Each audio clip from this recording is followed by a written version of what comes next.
നമസ്കാരം. എല്ലാ പ്രിയപ്പെട്ടവർക്കും ലേൺ ടു കോൺകറിലേക്ക് സ്വാഗതം.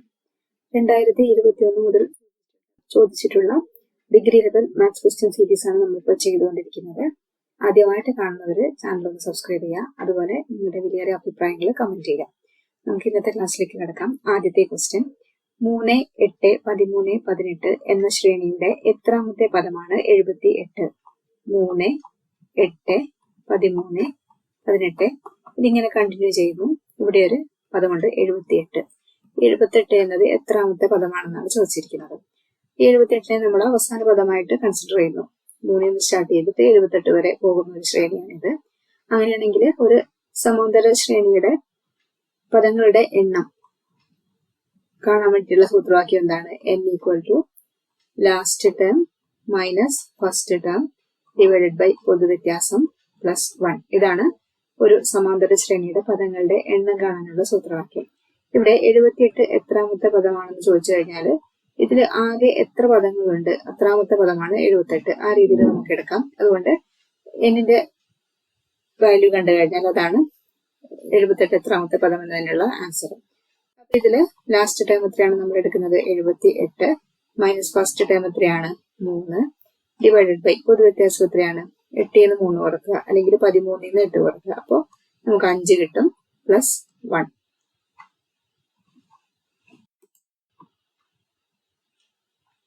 എഴുപത്തി 3 പോയി കഴിഞ്ഞാൽ 75 ഡിവൈഡഡ് ബൈ 5 പ്ലസ് 1. 5 25 25 25 15 പ്ലസ് 1 എത്രയാണ്? 16. എത്രാമത്തെ പദമാണ് 78? 16ാമത്തെ പദം. ഓപ്ഷൻ സി ആണ് നമ്മുടെ answer. ലഘൂകരിക്കുക. 0.2⁴ into 0.27 divided by 0.03⁵3. 0.2⁴ into 0.27 divided by 0.03⁵3. നമുക്ക് എങ്ങനെ എഴുതാം? 0.2 into 0.2 into 0.2 into 0.2 into 0.27 divided by 0.03⁵3 എങ്ങനെ എഴുതാം? 0.03 into 0.03 into 0.03. ഇനി ഇത് ഗുണിച്ച് നോക്കാം. 2 2 4 4 2 8 8 2 16 16 എഴുതി. പോയിന്റ് കഴിഞ്ഞിട്ട് എത്ര സ്ഥാനമുണ്ട്? 1 2 3 4. അപ്പൊ ഇവിടെ 1 2 3 4. 0.00616 into 0.27. ഇനി താഴെ 3 into 3 9 into 3 27. പോയിന്റ് കഴിഞ്ഞിട്ട് എത്ര സ്ഥാനമുണ്ട്? 1 2 3 4 5 6 സ്ഥാനം. അപ്പൊ ഇവിടെയും 6 സ്ഥാനം വേണം. 1 2 3 4 5 6. ഓക്കെ. ഇനി നമുക്കിത് എങ്ങനെ ഗുണിക്കാം? നമ്മളിത് പൂർണ്ണസംഖ്യകളായിട്ട് എഴുതുന്നു. 16 into 27 ഡിവൈഡഡ് ബൈ 27. ഇനി എന്ത് ചെയ്യണം? ദശാംശം കഴിഞ്ഞിട്ടുള്ള സ്ഥാനങ്ങൾ തുല്യമാക്കണം. ഇവിടെ എത്ര സ്ഥാനമുണ്ട്? 1 2 3 4 5 6. മുകളില് 6 സ്ഥാനമുണ്ട്. താഴെയോ 1 2 3 4 5 6. ഇവിടെയും 6 സ്ഥാനമുണ്ട്. അപ്പൊ ഓൾറെഡി ദശാംശം കഴിഞ്ഞുള്ള സ്ഥാനങ്ങൾ മുകളിലും താഴെയും തുല്യമാണ്. അതുകൊണ്ട് ഇതിന് മാറ്റങ്ങളൊന്നും വരുത്താനില്ല. നമുക്കിത് ഡയറക്റ്റ് ആയിട്ട് ഗുണിക്കാം. 16 into 27 ഡിവൈഡഡ് ബൈ 27. 27 പോയി. എത്രയാണ് ആൻസർ വരുന്നത്? 16. ഓപ്ഷൻ ഡി 16 ആണ് നമ്മുടെ ആൻസർ. രണ്ട് സംഖ്യകൾ 2:3 എന്ന അനുപാതത്തിലാണ്. ഇവയിൽ ഓരോന്നിൽ നിന്നും 5 കുറച്ചാൽ അവ 3:5 എന്ന അനുപാതത്തിൽ ആവും. എങ്കിൽ ആദ്യത്തെ സംഖ്യ കണ്ടെത്തുക. രണ്ട് സംഖ്യകൾ 2:3 എന്ന് പറയുന്ന അനുപാതത്തിലാണ്. അപ്പൊ നമുക്ക് 2x-ഉം 3x-ഉം ആണ് രണ്ട് സംഖ്യകളെന്ന് എടുക്കാം. ഇനി 5 കുറച്ചു കഴിഞ്ഞാൽ ഈ സംഖ്യകൾ എന്തായിട്ട് മാറും? 2x മൈനസ് 5 3x മൈനസ് 5 ആയിട്ട് മാറും. ഇനി പറഞ്ഞിരിക്കുന്നത് എന്താണ്? 5 കുറച്ചാൽ അവ 3:5 എന്ന അനുപാതത്തിലായി മാറും. അങ്ങനെയാണെങ്കിൽ 2x മൈനസ് 5 3x മൈനസ് 5 എന്ന് പറയുന്നത് എന്താണ്? 3:5 ആണ്. ഇനി ഇങ്ങനെ ഒരു അനുപാതം തന്നു കഴിഞ്ഞാൽ ഈ രണ്ട് സംഖ്യകൾ ഗുണിക്കുന്നതും തുല്യമായിരിക്കും. ഓക്കെ. 2x മൈനസ് 5 ഇൻറ്റു 5 എന്ന് പറയുന്നത് 3x മൈനസ് 5 ഇൻറ്റു 3ക്ക് തുല്യമായിരിക്കും. ഇനി ഇത് നമുക്ക് സോൾവ് ചെയ്യാം. 10x മൈനസ് 25 എന്ന് പറയുന്നത് 9x മൈനസ് 15. ഇനി ഈ 9x ഇങ്ങോട്ട് കൊണ്ടുവരിക. 10x മൈനസ് 9x എന്ന് പറയുന്നത് ഈ 25 ഇങ്ങോട്ട് കൊണ്ടുവരിക. 25 മൈനസ് 15 എത്ര വരും? 10x 9x കുറച്ച് കഴിഞ്ഞാൽ x ഈക്വൽ ടു 25 15 കുറച്ച് കഴിഞ്ഞാൽ എത്രയാണ്? 10. x ഈക്വൽ ടു 10 എന്നാണ് നമുക്ക് കിട്ടുന്നത്. എന്താ ചോദിച്ചിരിക്കുന്നത്? ആദ്യത്തെ സംഖ്യ കണ്ടെത്തുക. ആദ്യത്തെ സംഖ്യ എത്രയാണ്? 2x ആണ്. എക്സിന്റെ സ്ഥാനത്ത് 10 കൊടുക്കുക. 2 × 10 എത്രയാണ്? 20. ഓപ്ഷൻ എ ആണ് നമ്മുടെ ആൻസർ. 10 സംഖ്യകളുടെ ശരാശരി 12 ആണ്. ഓരോ സംഖ്യയിൽ നിന്നും 3 വീതം കുറച്ചാൽ പുതിയ ശരാശരി എത്രയായിരിക്കും? 10 സംഖ്യകളുടെ ശരാശരി എത്രയാണ്? 12 ആണ്. ഓരോ സംഖ്യകളിൽ നിന്നും നമ്മൾ 3 കുറച്ചു. ഓരോ സംഖ്യയിൽ നിന്നും 3 വീതം കുറച്ചു കഴിഞ്ഞാല് ശരാശരി എങ്ങനെയാണ് മാറുക? ശരാശരിയിൽ നിന്നും നമ്മൾ 3 കുറക്കണം. അപ്പൊ 12 മൈനസ് 3 എത്രയാണ്? 9. പുതിയ ശരാശരി എത്രയാണ്? Option D 9.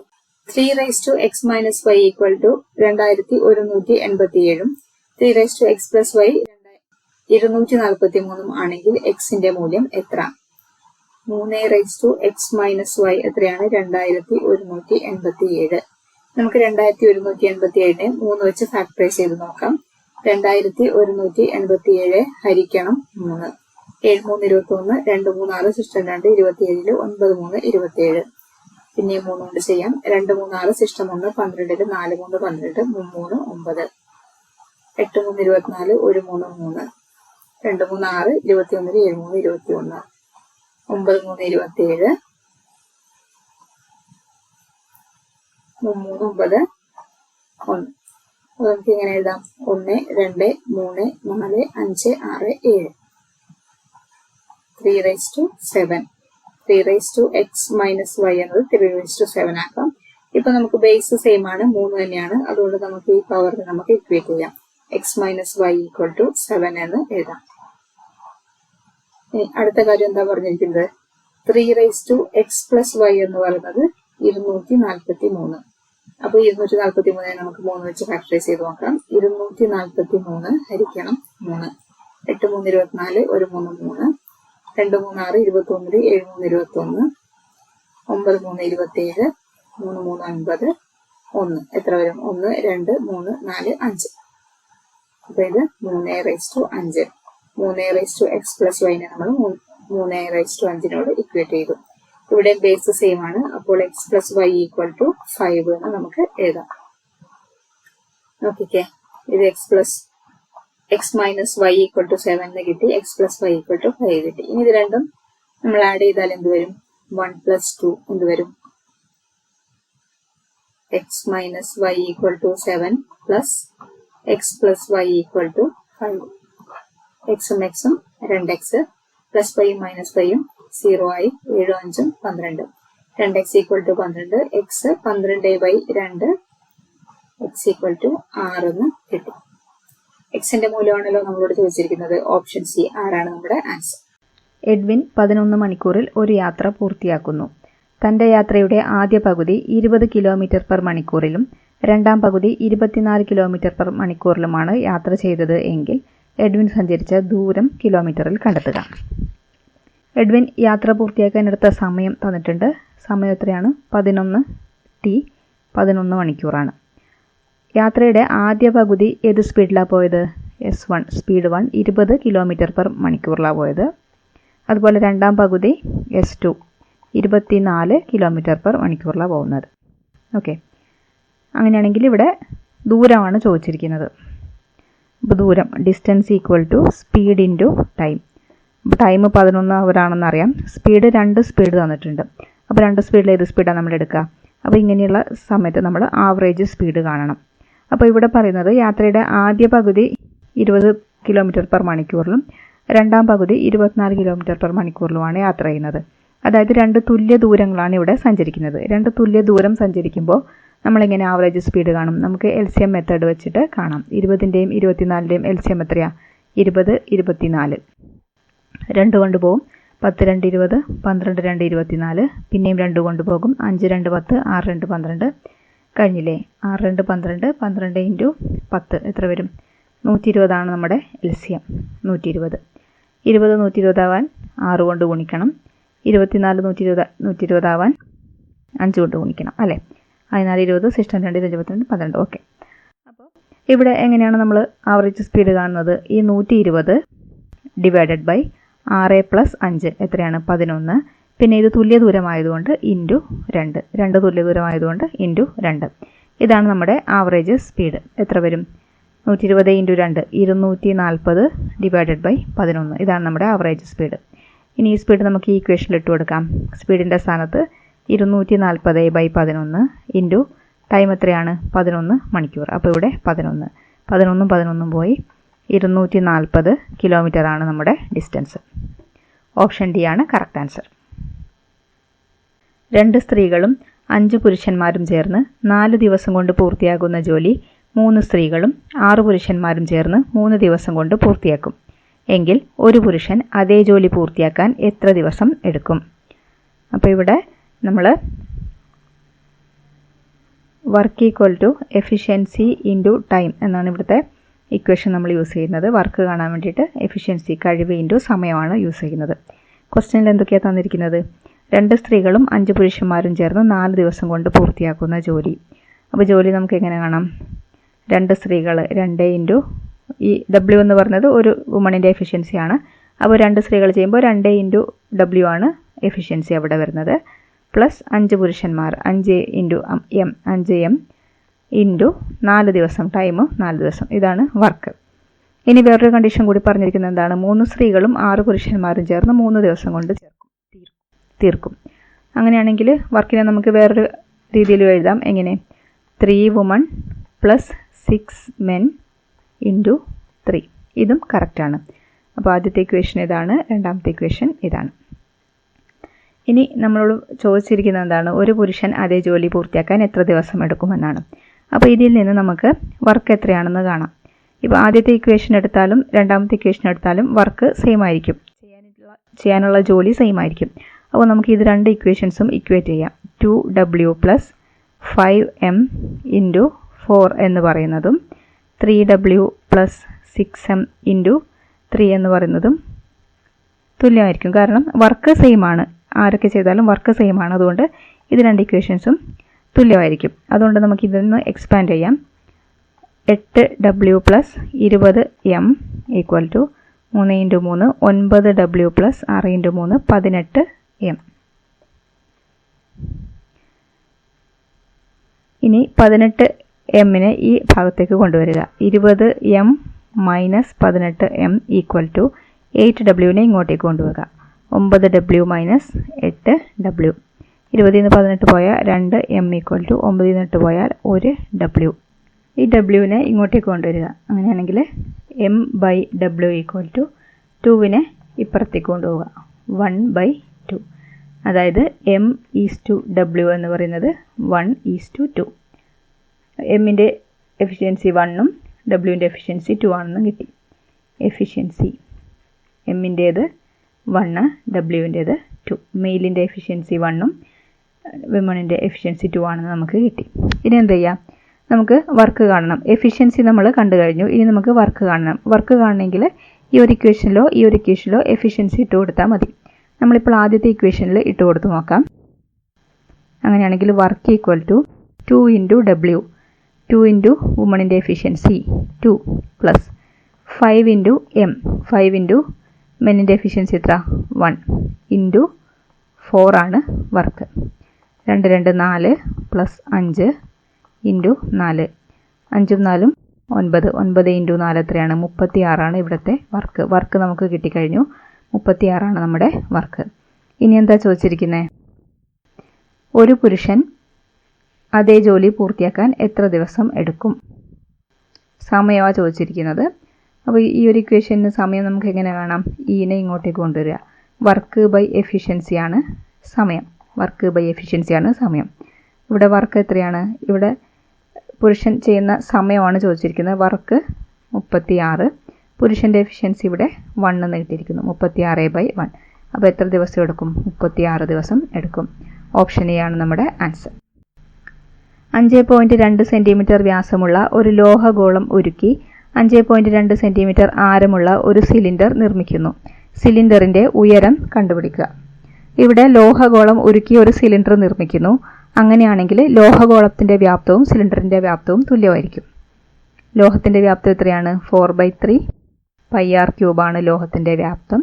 സിലിണ്ടറിന്റെ വ്യാപ്തം എത്രയാണ്? πr²h. ഇത് രണ്ടും തുല്യമായിരിക്കും. കാരണം ഒന്ന് ഉരുക്കിയാണ് അടുത്തത് നിർമ്മിക്കുന്നത്. അതുകൊണ്ട് രണ്ടിന്റെയും വ്യാപ്തം തുല്യമായിരിക്കും. ഇനി എന്തൊക്കെയാണ് തന്നിരിക്കുന്നത്?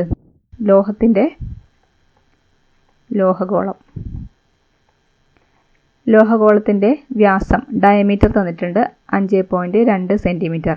അങ്ങനെയാണെങ്കിൽ ആരം എത്ര? ഇതിന്റെ പകുതി 2.6 സെന്റിമീറ്റർ. ഇനി സിലിണ്ടറിന്റെ എന്താ തന്നിട്ടുള്ളത്? സിലിണ്ടറിന്റെ ആരം തന്നിട്ടുണ്ട് 5.2 സെന്റിമീറ്റർ എന്ന് തന്നിട്ടുണ്ട്. ഇനി നമുക്കിവിടെ ഈ ഇക്വേഷനിൽ അത് അപ്ലൈ ചെയ്യാം.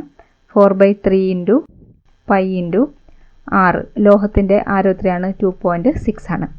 r³ 2.6 × 2.6 × 2.6 = π × സിലിണ്ടറിന്റെ ആരം 5.2 5.2 × 5.2 × h. നമുക്ക് h ആണ് കാണേണ്ടത്. h ഇവിടെ നിർത്തിയിട്ട് ബാക്കിയുള്ളതൊക്കെ ഇങ്ങോട്ടേക്ക് കൊണ്ടുവരിക. ഇവിടെ ഓൾറെഡി എന്തുണ്ട്? 4 × π × 2.6 × 2.6 × 2.6 ഡിവൈഡഡ് ബൈ താഴെ ഒരു 3 ഉണ്ട്.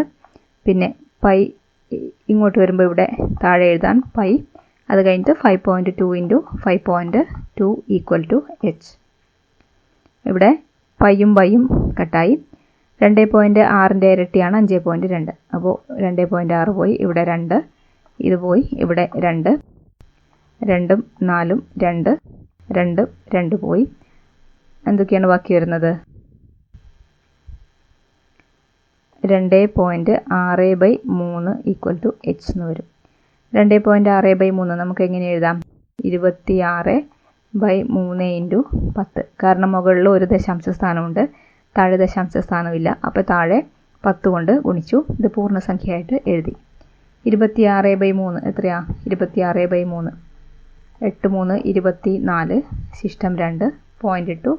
20 6 3 18 ശിഷ്ടം 2 20 6 3 18. ഇതിങ്ങനെ കണ്ടിന്യൂ ചെയ്ത് പോകും. അപ്പോൾ 8.66 ഡിവൈഡഡ് ബൈ 10. 10 കൊണ്ട് ഹരിക്കുമ്പോൾ ഒരു സ്ഥാനം മാറ്റി പോയിന്റ് ഇടുക. അപ്പോൾ എന്തോരും? 0.866 ആണ് നമ്മുടെ ഹൈറ്റ്.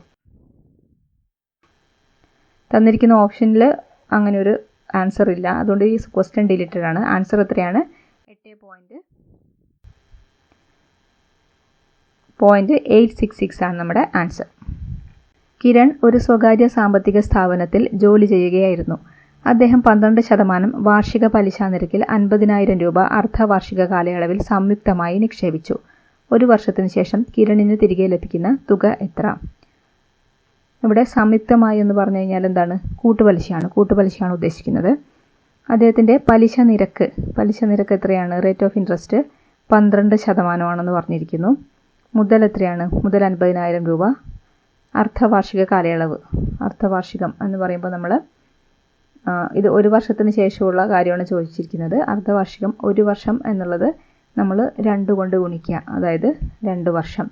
റേറ്റ് ഓഫ് ഇൻട്രസ്റ്റിനെ നമ്മൾ 2 കൊണ്ട് ഡിവൈഡ് ചെയ്യുക. അപ്പോൾ ഇവിടെ എത്ര വരും? 6% എന്ന് വരും. അപ്പോൾ റേറ്റ് ഓഫ് ഇൻട്രസ്റ്റ് 12%-ന് പകരം നമ്മൾ 6% എടുക്കുന്നു.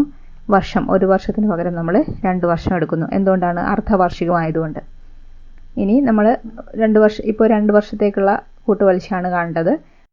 2 വർഷത്തേക്കുള്ള കൂട്ടുപലിശ കാണാനുള്ള നമ്പർ എത്രയാണ്? 1 2 1. അപ്പോൾ 1ന് താഴെ മുതൽ എഴുതുക 50,000. ഇനി അടുത്തതിന് താഴെ 50,000ന്റെ 6% കണ്ടെഴുതുക. 50,000 ഇൻറ്റു 100ൽ 6. ഈ 2 പൂജ്യങ്ങൾ പോയി. 5 6 30, പിന്നെ 2 പൂജ്യം 3000. അടുത്തത് 3000ന്റെ 6% കാണാം. 3000ന്റെ 6%, ഈ 2 പൂജ്യങ്ങൾ പോയി. 6 3 18 0 180. ഇനി എന്ത് ചെയ്യുക? ഇതൊക്കെ ഗുണിക്കുക. 50 × 1 50,000, 3000 × 2 6000, 180 × 1 180. എന്താണ് ചോദിച്ചിരിക്കുന്നത്? ഒരു വർഷത്തിന് ശേഷം കിരണിന് തിരികെ ലഭിക്കുന്ന തുക എത്ര? തിരികെ ലഭിക്കുന്ന തുക എന്ന് പറയുമ്പോൾ ഇത് മൊത്തത്തിൽ കൂട്ടുക. 50,000 പ്ലസ് 6000 പ്ലസ് 180 08165. 56,180 രൂപ. ഓപ്ഷൻ ബി ആണ് നമ്മുടെ ആൻസർ. നിവിൻ 500 രൂപ കൊടുത്ത് ഒരു വാച്ച് വാങ്ങി. ശേഷം 10% ലാഭത്തിൽ ഷിനോയ്ക്ക് വിറ്റു. ഷിനോയ് അത് 20% നഷ്ടത്തിൽ ജനുവിനും ജനു 10% നഷ്ടത്തിൽ ജീവനും മറിച്ചു വിറ്റു. എങ്കിൽ ജീവൻ വാച്ചിന് കൊടുത്ത വില എത്ര? നിവിൻ 500 രൂപ കൊടുത്താണ് വാച്ച് വാങ്ങിയത്. 500 രൂപ. അത് കഴിഞ്ഞിട്ട് 10% ലാഭത്തിൽ ഷിനോയ്ക്ക് വിറ്റു. അപ്പോൾ ഷിനോയ്ക്ക് വിറ്റത് 110/100. 10% ലാഭം എന്ന് പറയുമ്പോൾ 100ഉം വേണം, 10% ലാഭവും വേണം. അപ്പോൾ 110/100. ഷിനോയ് അത് 20% നഷ്ടത്തിലാണ് ജനുവിന് വിറ്റത്. 20% നഷ്ടം എന്ന് പറയുമ്പോൾ 80/100 ഇൻറ്റു ജനു 10% നഷ്ടത്തിൽ ജീവന് വിറ്റു. 10% നഷ്ടം എന്ന് പറയുമ്പോൾ 90/100. ഇതാണ് ജീവൻ വാച്ചിന് കൊടുത്ത വില. ഇനി ഇത് സോൾവ് ചെയ്ത് കഴിഞ്ഞാൽ ഈ 0 പോയി, 100 പോയി, 2 0 ഇവിടെ പോയി, ഇത് പോയി, ഒരു 0 പോയി, ഇവിടെ 0 പോയി. 5 × 11 × 5 × 11 × 8 × 9/10. 8 9 72. 72 × 5. 72 × 5. 5 2 10. സിസ്റ്റം 1. 7 35 1 36. 360 × 11. 360 × 11. 6 3 6 3 6 9 3. പിന്നെ ഈ 0 എടുത്തെഴുതുക. എന്ത് വരും? 3960 ഡിവൈഡഡ് ബൈ 10. 10 കൊണ്ട് ഹരിക്കുക എന്ന് പറയുമ്പോൾ ഒരു സ്ഥാനം മാറ്റി പോയിന്റ് ഇടുക. എത്ര വരും? 396.0 എന്ന് പറഞ്ഞു കഴിഞ്ഞാൽ 396 രൂപ. ഓപ്ഷൻ ബി ആണ് നമ്മുടെ കറക്റ്റ് ആൻസർ. ഇത്രയുമാണ് ഈ ഒരു ക്ലാസ്സിൽ ഇൻക്ലൂഡ് ചെയ്തിരിക്കുന്നത്. നമുക്ക് മറ്റൊരു ക്ലാസ്സുമായിട്ട് വീണ്ടും കാണാം. Thank you for watching.